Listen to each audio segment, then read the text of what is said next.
اللهم يا من على العرش استوى، يا من خلق فسوى وقدر فهدى، وأعطى كل شيء خلقه ثم هدى، يا من أضحك وأبكى وأمات وأحيا وأسعد وأشقى وأوجد وأبلى.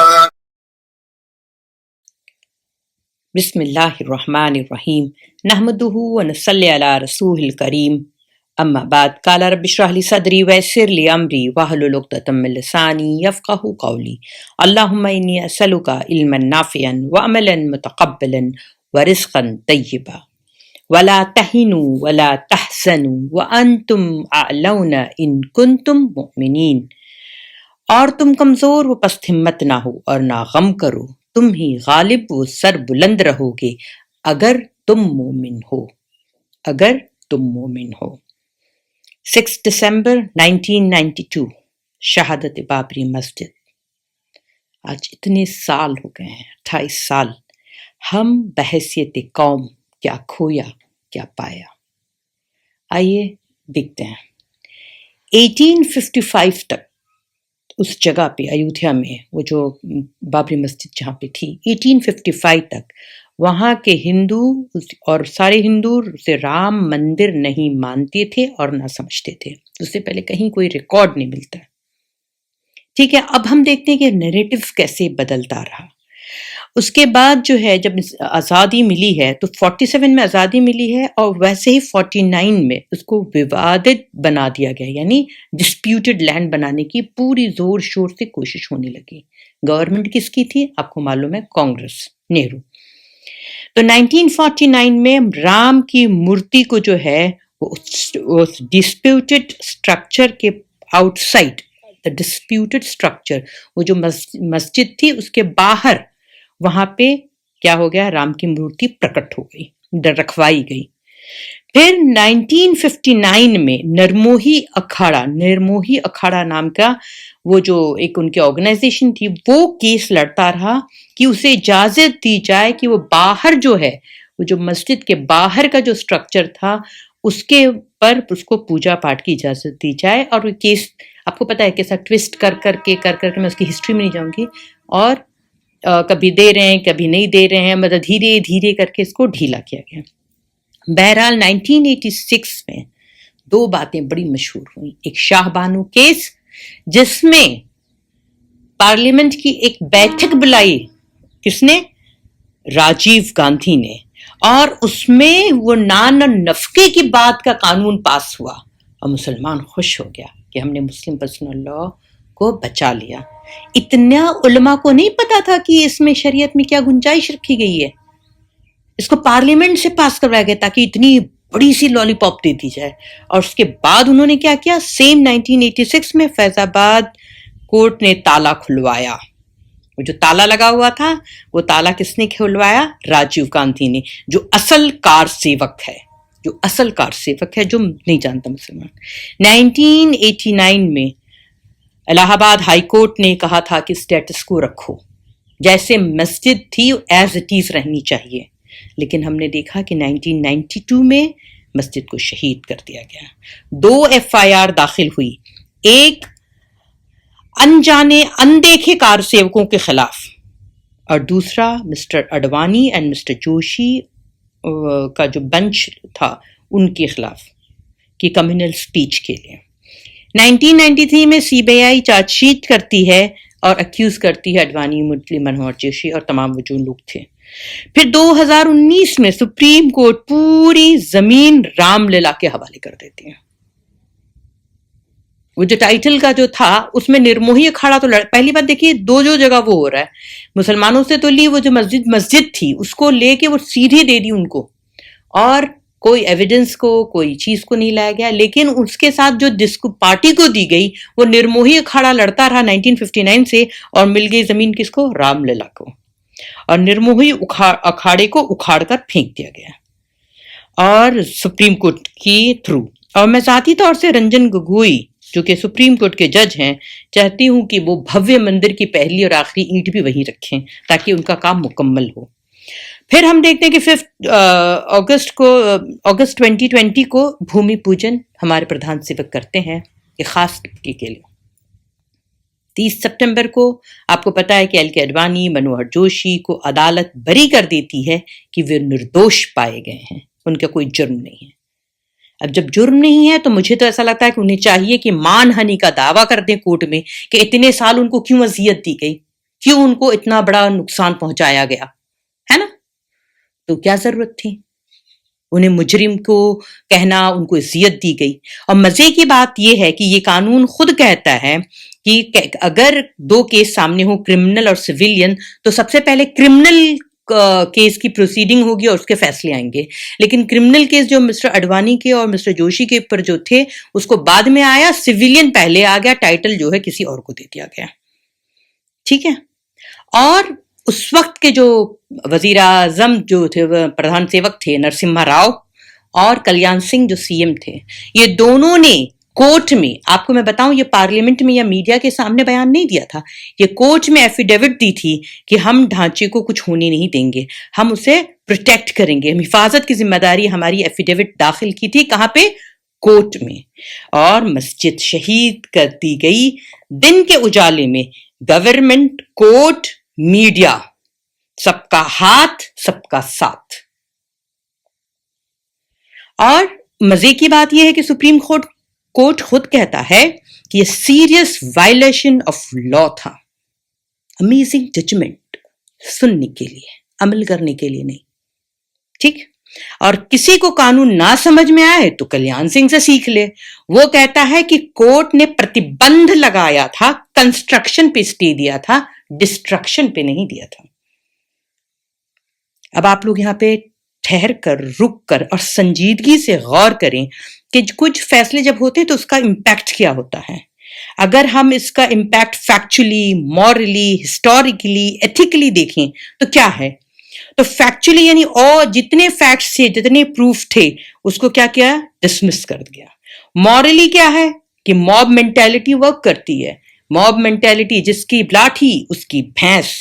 Historically hypocrisy at it best, دونوں طرف سے.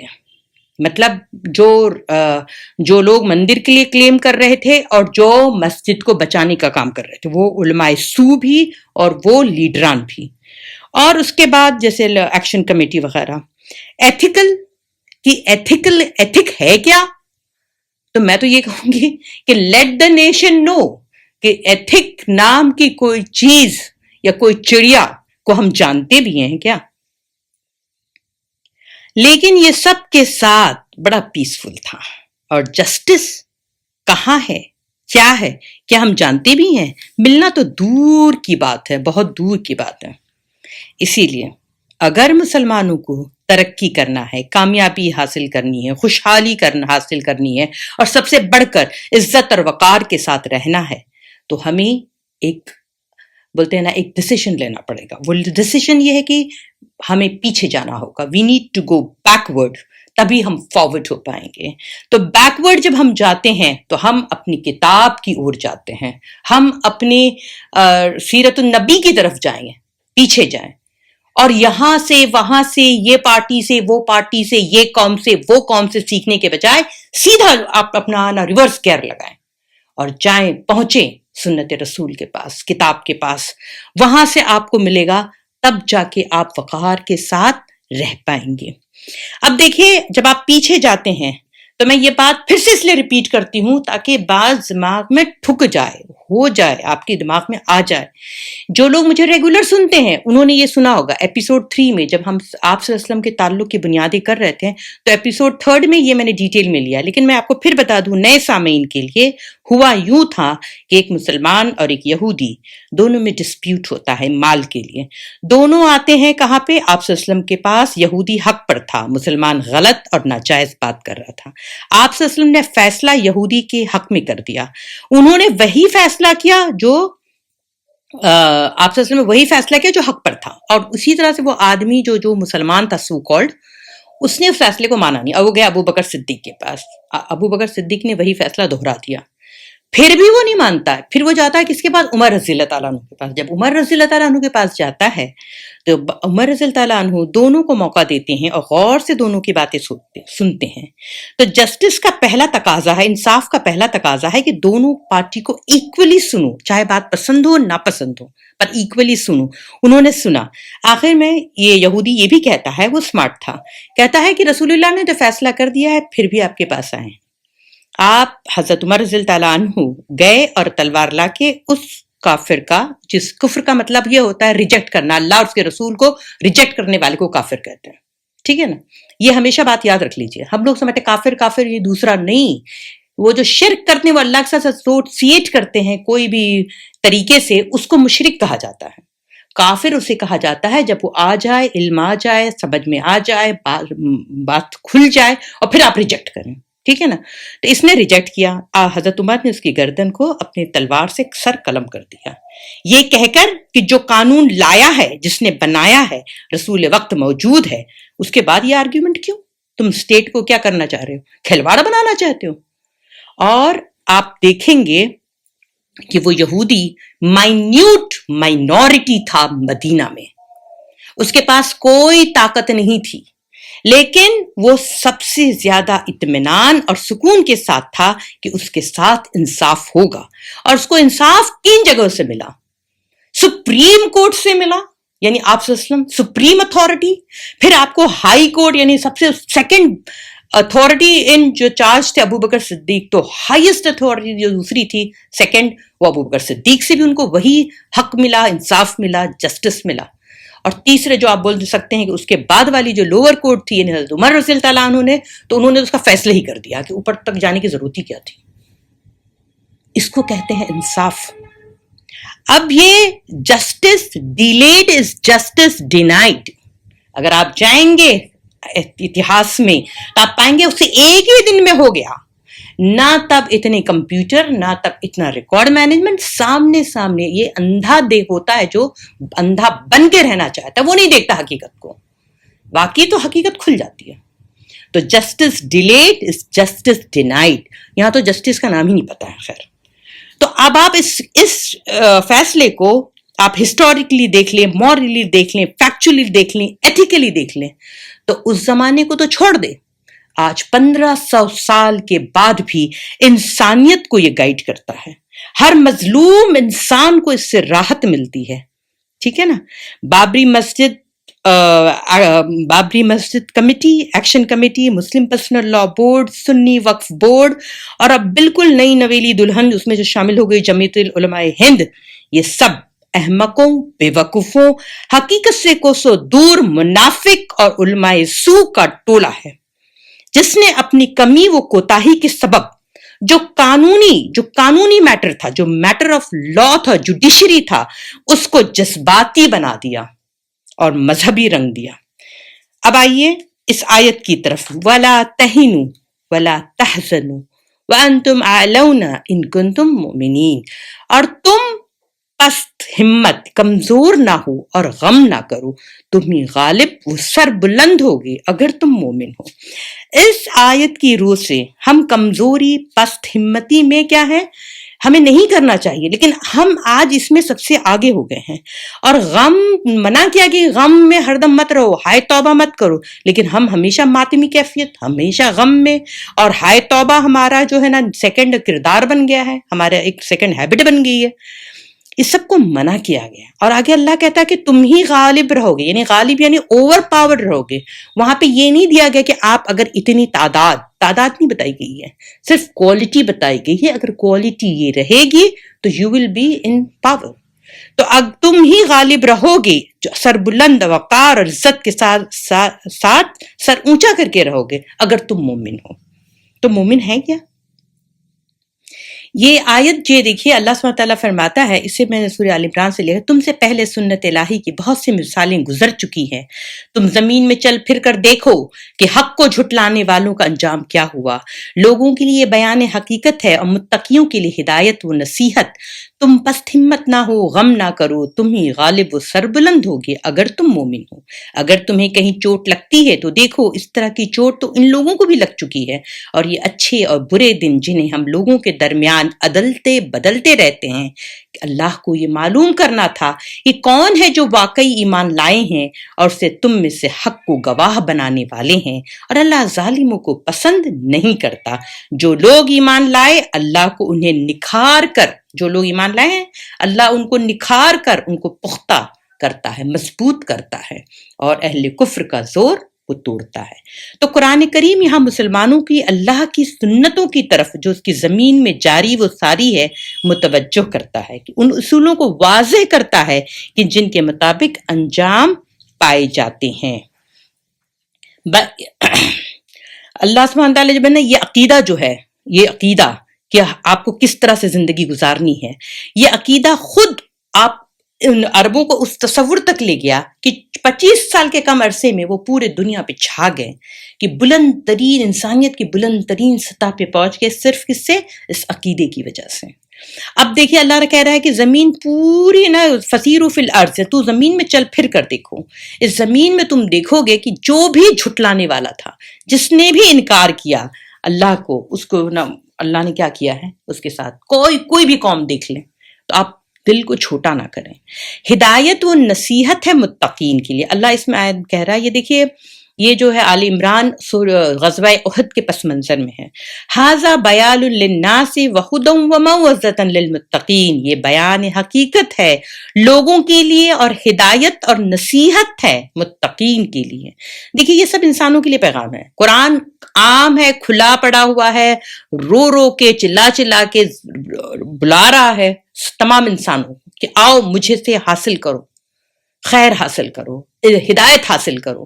کون حاصل کرے گا؟ حقیقت یہ ہے کہ انسانیت کا بہت لمبا سفر ہے، لوگ اس سفر کو طے نہیں کر سکتے تھے اگر ہدایت دینے والا یہ بیان نہ ہوتا، لیکن اس بیان میں ایک خاص گروپ بھی ہدایت اور نصیحت پائے گا، اس کو حقیقتاً فائدہ ہوگا اور وہی اس کے ذریعے سے ہدایت سے سرفراز ہوگا، اور وہ گروپ کا نام ہے متقین۔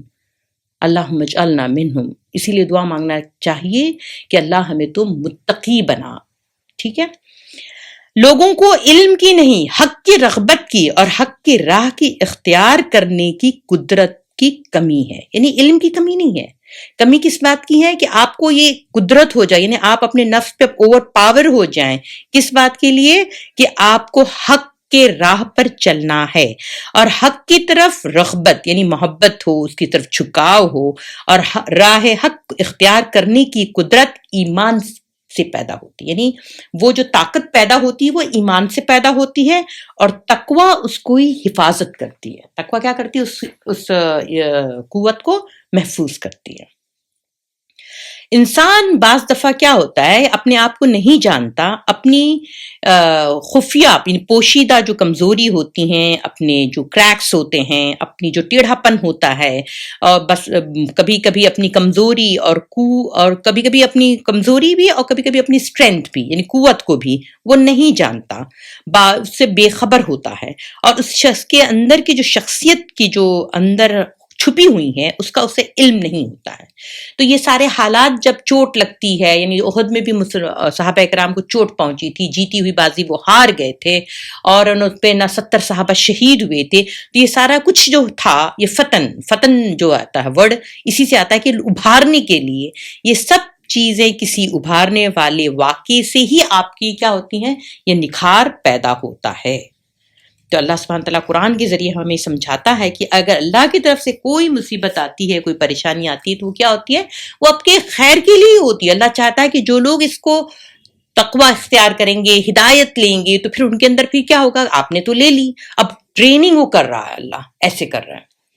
اب دیکھیں اس میں یہ بھی ہوا تو احد میں ایک افواہ پھیل گئی کہ اللہ کے رسول صلی اللہ علیہ وسلم کا شہادت ہو گئی، وہ انتقال ہو گیا۔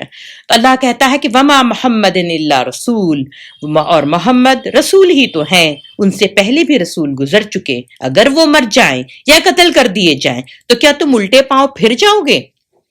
اور جو کوئی الٹے پاؤں پھرے گا وہ اللہ کا کچھ نقصان نہ کرے گا، اور جو شکر گزار ہوں گے اللہ انہیں جزا دے گا۔ تو یہ جو ہے کہ محمد صلی اللہ علیہ وسلم اللہ کے رسول ہیں، وہ اس لیے آئے ہیں کہ اس کلمے کو لوگوں تک پہنچا دیں. باقی رہنے والی ذات صرف اللہ ہے، اللہ باقی من کل فانی، ٹھیک ہے، اس کو موت نہیں ہے. اللہ کا کلمہ ہمیشہ ہمیش کے لیے ہے، وہ کبھی فنا نہیں ہوگا. اگر نبی نے جو لوگوں تک اللہ کو کلمہ پہنچانے آئے تھے اگر وفات پا بھی جائیں، یعنی انتقال ہو بھی جائے یا قتل ہو بھی جائیں، تو اہل ایمان کے لیے کسی طرح سے موضوع نہیں ہے کہ الٹے پاؤں پھر جائیں. یہ بھی دیکھیے اتنی بڑی بات کہی گئی ہے کہ تمہارا کو کیا ہونا چاہیے تھا، mission is important, mission is important. اس کو لیڈ کون کر رہا ہے، کیا کر رہا ہے، وہ نہیں، وہ ایک آئے گے دوسرے آ جائیں گے. اللہ نے آخری رسول بنا دیا ان کو، وہ سیرت وہ ہے کیا بولتے سیل آف پروفیسی ہیں، ان کے بعد کوئی رسول تو نہیں آئے گا، اس حیثیت پہ تو نہیں آئے گا، لیکن اس دعوت کو لے کر اٹھنے والے لوگ بہت آئیں گے. دعوت دائیوں سے بڑھ کر ہے، جو دائی ہوتا ہے نا اس سے بڑھ کر دعوت ہوتی ہے، اور ان سے زیادہ باقی رہنے والی چیز ہے. دائی آتے ہیں اور چلے جاتے ہیں مگر دعوت صدیوں تک باقی رہتی ہے. یقیناً اللہ کیا قادر نہیں تھا کہ مسلمانوں کی اس وقت مدد کرتا جیسے بدر میں ہوئی تھی، لیکن اللہ سبحانہ تعالیٰ نے اس دین کو اور اپنے نظام زندگی کو پہلے ہی لمحہ میں فتح و نصرت دے کر مسلمانوں کو خوش کرنے کا سامان پیدا نہیں کیا، بلکہ کیا کیا، اگر انہوں نے ڈسپلن توڑا، 50 آدمیوں کو جو کہا گیا تھا حکم، انہوں نے ڈسپلن کو توڑا، اور وہ جو پھر بازی پلٹی وہ صرف اس وجہ سے تھی کہ رسول وقت موجود ہے، اس کے باوجود کیا ہوا، اللہ نے اس بات کی سزا دی. تو سوچئے ہمارے پاس تو ڈسپلن تو چھوڑ دیں، ایمان ہی موجود نہیں ہے، تو ڈسپلن کیا، تو کہاں سے ہم کو اٹھنا ہے اور کہاں پہنچنا ہے. یہ رسول کی قیادت میں اتنے صحابہ، ان کے جیسے لیول کا کوئی سید الشہداء حضرت حمزہ شہید ہوئے ہیں. تو یہ صرف فتح اور نصرت کا مسئلہ نہیں تھا، امت مسلمہ کا تربیت کا مسئلہ تھا، جو اس لیے تیار کی جا رہی تھی کہ اسے انسانیت کی قیادت، یعنی تمام انسانوں کی قیادت یہ اسی گروہ کے ہاتھ میں رہے گی جو متقین کہلائیں گے، اور انسانیت فلاح بھی انہی کے ہاتھ میں پائے گی. انسانیت کی ان تمام کمزوری اور نقائص کے ساتھ اللہ سبحانہ تعالیٰ نے کیا رکھا ہے کہ جو لوگ بھی سچے دل کے ساتھ قرآن کے پاس آئیں گے اور اس سے ہدایت لیں گے وہی متقین ہوں گے. انسان اپنے بارے میں خیال کرتا ہے کہ وہ قوت کا، شجاعت کا پیکر ہے، لالچ اور کنجوسی سے یعنی بخل سے پاک ہے، لیکن عملی تجربے اور عملی واقعات اور حوادث یعنی یہ سب حادثے جب ہوتے ہیں نا تب پتہ چل جاتا ہے کہ اس کا کتنے پانی میں وہ ہے. اسی لیے اپنی کمزوریوں پہ کیا کرنی ہے، غم نہیں کرنا چاہیے آپ کو، بلکہ سبق لینا چاہیے. وہ ہائے توبہ روڑ نہ مچانے سے کیا کرنا چاہیے، زیادہ آپ کو اس کے اندر اپنی کمزوریوں پہ نظر رکھیں، اس کو پھر دور کریں، اور بہت یقین کے ساتھ کہ ولا تہنوا ولا تحزنوا، نہ کمزوری دکھائیے اور نہ غم کریے، آپ ہی غالب ہوگے اگر تم مومن ہو. آپ مجھے کہہ سکتے ہیں کہ میں بابری مسجد کے ملبے سے نکلی ہوئی سروائیول ہوں. میں بیفور بابری مسجد میں بالکل کچھ اور تھی، اگر خدا نخواستہ میرا اس وقت انتقال ہو جاتا تو پتہ نہیں میں کہاں پہنچی ہوتی. اللہ کا یہ کروڑ احسان ہے کہ اس نے بچایا مجھے. میں غفلت، کمزوری، نا علمی، قرآن اور سنت، حدیث، یہ سب سے کوسوں دور، یہ کچھ نہیں پتا تھا. I discovered myself جب یہ حادثہ ہوا. I totally discovered myself جب بابری مسجد شہید ہوئی.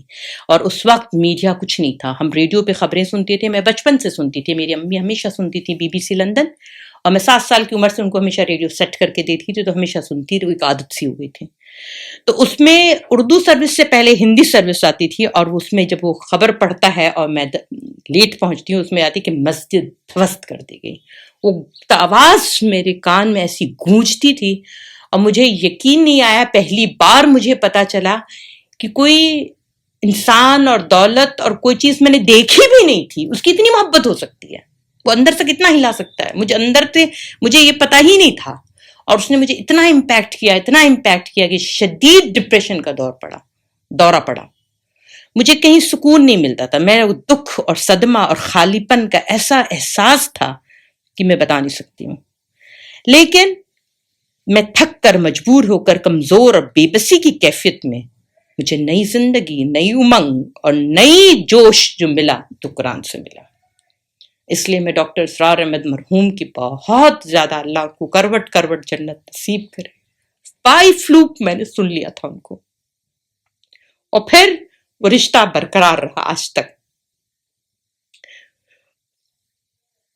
یہ دو چیزیں ایک ساتھ میرے ساتھ ہو گئی تھی، بابری مسجد کی شہادت اور ڈاکٹر اسرار احمد کا ملنا.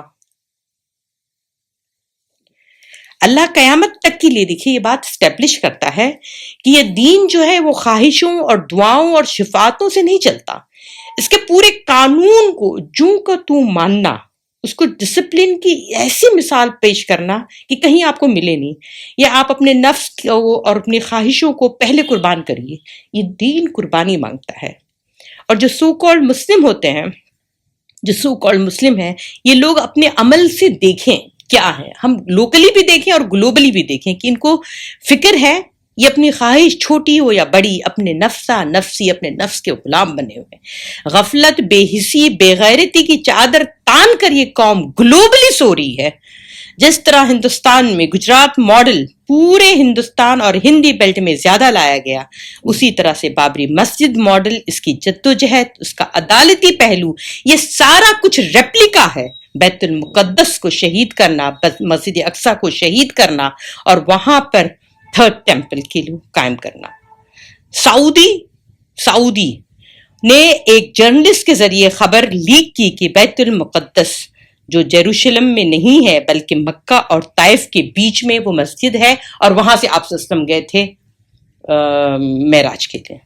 اور Gulf airline third temple اور اسرائیل کی نشانیاں اپنے آفیشیل ٹورزم سائٹ پہ اور فلائٹس پہ ڈال رہی ہے، تاکہ دھیرے دھیرے یہ سوئی ہوئی قوم کی نیند بھی نہ ٹوٹے اور ان کے آقا کا کام بھی ہو جائے. میں اپنی بات آگے اس طرح سے بڑھاتی ہوں کہ اسرائیلی پرائم منسٹر جو تھیں 1973 میں، گولڈا میئر، عرب جنگ کے بارے میں وہ کہتی ہیں کہ ان کو جب امریکہ سے ہتھیار لینا تھا تو اس وقت اسرائیل کی مالی حالت اچھی نہیں تھی. وہ کہتی کہ میں ہتھیار لینے کا فیصلہ سیرت النبی صلی اللہ علیہ وسلم سے لیا. وہ بہت متاثر تھیں رسول اللہ صلی اللہ علیہ وسلم سے، انہوں نے اسلامیات میں تعلیم حاصل کی تھی. وہ کہتی ہیں کہ رسول اللہ صلی اللہ علیہ وسلم کا جب انتقال ہوا، دیکھیے وہ اسرائیلی پرائم منسٹر کہتی ہیں گولڈا میر کہ جب رسول اللہ صلی اللہ علیہ وسلم کا انتقال ہوا اس وقت چراغ جلانے کو تیل نہیں تھا، اس قدر غریبی تھی، مگر آپ صلی اللہ علیہ وسلم کے حجرے کی دیوار پر 9 تلواریں لٹک رہی تھیں. یہ دین جو صحرا سے نکلا اور دنیا کے افق پہ آدھے سے زیادہ چھا گیا، آبادی اور رقبے کو متاثر کیا. گولڈا میر کہتی ہیں کہ لوگ یہ نہیں یاد رکھتے کہ وہ کتنے غریب تھے، کپڑے میں کتنے پیوند تھے اور کتنے جوتے ان کے پھٹے ہوئے تھے، دنیا فی اعتبار سے وہ کتنے کمزور تھے، مگر وہ اپنے بلیف میں، اپنے عقیدے میں بہت مضبوط تھے، چٹان کی طرح سے. تو مجھے فیصلہ کرنے میں آسانی ہو گئی کہ ہم آدھا پیٹ کھائیں گے، دودھ اور شہد نہیں ہوگا، کوئی بات نہیں، اپنی خواہشوں کو دبائیں گے، مگر ہم ہتھیار خریدیں گے. اور آج تو ہم خریدیں گے، کل ہم بنائیں گے بھی. اور آج دیکھ لیجئے آج اسرائیل کہاں کھڑا ہے اور عرب ملک کہاں کھڑے ہیں. آج 2020 میں 50 سال بعد کہاں ہیں ہم. تصویریں عربوں کی اصل تصویریں، عرب حکمرانوں کی الگ تصویریں. اگر کسی نے صحیح بات اس زمانے میں کہی ہے تو موساد جو ان کی خفیہ تنظیم ہے اسرائیل کی، اس کا ایکس چیف جو تھا، وہ کہتے ہیں کہ یہ عرب حکمران نہایت گھٹیا، بزدل، جھوٹے اور بے غیرت عورتوں کی طرح میک اپ اور وگ لگا کر خفیہ جگہ پر ہم سے ملتے ہیں، معاملہ طے کرتے ہیں، پھر ہم اس سے سیکیورٹی اور فائدے لیتے ہیں. لیکن یہ بہت ہی نااعتبار لوگ ہیں. ذلت اور مسکنت کی ایک کھلی تفسیر ہے. اس سے زیادہ ذلت اور مسکنت کیا ہو سکتی ہے؟ آپ کو پتا ہے جو عمر رضی اللہ تعالیٰ عنہ نے جس کا جو سو کالڈ مسلم تھا اس کی گردن ماری تھی، وہ تو نہ اجمی تھا نہ ایرانی تھا، وہ تو وہیں کا تھا نا. تو یہ مثال کیوں اللہ نے رکھی ہے؟ تاکہ بتایا جائے کہ یہ عرب جو ان کی زبان میں قرآن نازل کیا گیا، جب یہ نکلے تھے اس عقیدے پہ قائم تھے تو 500 سال 600 سال خوب انہوں نے دنیا کو قیادت کی. اس کے بعد قیادت ان سے چھن گئی ہے. اور آپ یہ بھی یاد کر لیں کہ حدیث سے کا مفہوم ہے کہ آخری وقت میں جب دجال آئے گا تو جب دجال کے جو کار سیوک ہوں گے اور جو دجال ہوگا اس کے سر پہ نا ایسے کافر لکھا ہوگا، تو کیا کافر کا وہ ٹیٹو کروائے گا؟ کون لوگ ہوں گے جی کفر کا کام کر رہے ہیں؟ یا کھلی آنکھوں سے دیکھ، وہ چاہے وہ امام ہو چاہے وہ ہو، یہ سب کچھ یہ علماء سو ہیں، یہ علماء سو برائیوں کی وہ ہیں. ایک شعر ہے جو علامہ اقبال نے کہی ہے کہ مشہور ہو گئے کہ دنیا سے مسلمان نابود، مشہور ہے ہو گئے دنیا سے مسلمان نابود، ہم یہ کہتے تھے کہیں مسلم بھی موجود. وہ کہہ رہے کسی کو جو تم نے کہا تو وہ مسلم تھا بھی کیا، پہلے یہ پتا کر لو. وضع میں تم ہو نصارہ تو تمدن میں ہنود، یہ مسلمان ہے جنہیں دیکھ کے شرمائیں یہود. اب آیت پہ آئیے کہ اگر تم مومن ہو تو مومن کیا ہے؟ وہ جہاں بھی ہوتا ہے وہ خیر ہوتا ہے، سراپا رحمت ہوتا ہے. اس کی مثال صاف پانی کی طرح ہوتی ہے جو انسانیت کی پیاس بجھاتا ہے. آج میں اس منچ اور اس پلیٹ فارم کے ذریعے اپنے بہادر جیالے ویر کسان بھائیوں کو سلام کرتی ہوں جو دہلی میں بیٹھے ہوئے ہیں اس کڑکتی ٹھنڈی میں، اور ان کو سلام کرتی ہوں، سپورٹ کرتی ہوں. ان کے ہر سنگھرش میں ان کے ساتھ ہوں. میری دعاؤں میں وہ ہیں. ہمارے ملک میں آج کل ایک پالیسی چل رہی ہے کہ 1 نیشن 1 بیلٹ، یعنی 1 بیلٹ 1 نیشن، آپ جو ہے یہ دو سب کچھ ایک ہی جگہ کنٹرول ہو جائے. اسی طرح سے 1 نیشن 1 منڈی، سب کچھ ملٹی نیشنل کے ہاتھ میں. ہمیں بندھوا مزدور بنانے کا اور تیاری ہو رہی ہے، غلام بنانے کی تیاری. پورے دیش کو ایک کھلی ہوئی جیل، آپ کا کوئی حق ہی نہیں ہے، کوئی بیسک ہیومن رائٹس ہی نہیں ہے. جو ماڈل یہ لا رہے ہیں فارمرز کے بارے میں، جو لایا جا رہا ہے قانون، یہ امریکہ اور فرانس سے ادھار لیا گیا ہے، اور دونوں جگہ یہ بالکل فلاپ ہو گیا ہے. اور دونوں جگہ پہ امریکہ میں بھی اور فرانس میں بھی وہاں کے چھوٹے اور غریب جو فارمرز ہیں، جو کسان ہیں، وہ سوسائڈ کر رہے ہیں. ہمارے کسان آندولن کی حفاظت کی دعا کرنی چاہیے اور اس کے لیے ہر طرح کا یوگدان کرنا چاہیے. آپ کو ایک اور خبر بتا دوں کہ گجرات میں پیپسی کمپنی نے وہاں کے فارمرز پر عدالت میں کیس کر دیا ہے کہ پانی ان کی ملکیت ہے. اب ہمارے کسان بھائیوں کو کیا کریں گے؟ یہ لوگ الجھائیں گے، ان کو توڑیں گے، کہیں کرونا ٹیسٹ میں، کبھی کوئی لیبل لگا کے، کبھی کوئی خالصتانی بنا کر، سب ان کے پر اتیاچار کیا جائے گا. لیکن ہمیں کیا کرنا چاہیے؟ ہمیں ان کے ساتھ بولتے ہیں نا کندھے سے کندھا ملا کر کھڑے ہونا چاہیے. میں تو بلکہ بولتی ہوں کسان کے معاملے میں علامہ اقبال نے خوب کہا ہے. اپنی بات میں علامہ اقبال کے اس شعر سے ختم کرتی ہوں کہ جس کھیت سے دہقاں کو میسر نہیں روزی، اس کھیت کے ہر گوشے گندم کو جلا دو. جس کھیت سے دہقاں کو میسر نہیں روزی، کھیت سے دہقاں فارمر کو کہتے ہیں، تو اس کو روزی نہیں ملتی ہے، وہ خودکشی کر رہا ہے، تو اس کھیت کے ہر خوشے گندم کو جلا دو. یعنی اس کھیت سے نکلنے والے ہر چیز کو، خوشے گندم جو بولتے ہیں رائپننگ ایئر آف ویٹ، یعنی جو پک جاتی ہے جب کھیتی، اور وہ جو اس کا جو ویٹ کا وہ ہوتا ہے گولڈن جو لگتی ہے، تو ہر ایک کو جلا دو تاکہ سب بھوکے مرے، تب سب کو پتا چلے. تو جس کھیت سے دہقاں کو میسر نہیں روزی، اس کھیت کی ہر گوشے گندم کو جلا دو. ربنا تقبل منا یا مولانا انک انت السمیع العلیم وتب علینا انک انت التواب الرحیم.